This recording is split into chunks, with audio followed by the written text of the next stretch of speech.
Un any més la FAF ha organitzat la seva ja tradicional Nit del Futbol, una gala que, com cada final d'any, ha premiat els millors tant en futbol com en futbol sala del 2018.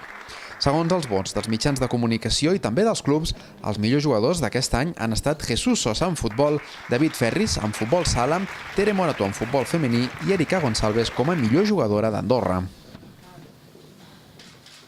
Estoy muy contento, me está yendo todo muy bien aquí en Andorra y cierto es que este premio no es solo mío individual, sino también es de mis compañeros, porque sin ellos no podría haber alcanzado este objetivo y la verdad que estoy muy contento y muy agradecido por esta oportunidad.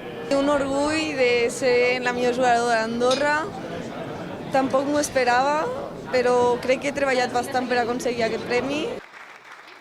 Pel que fa als entrenadors, tots dos van revalidar el premi, Richard Invernor en futbol i Lluís Cruz en futbol sala.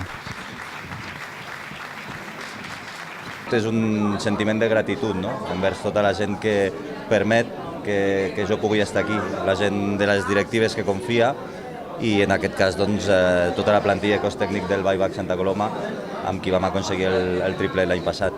Sí, la veritat és que sí, molt content, molt orgullós d'aquest premi, ja fa uns anys que l'aconsegueixo i això és fruit de la feina dels jugadors perquè al final aquest premi individual és d'ells, no? Perquè sense els jugadors no podria fer res.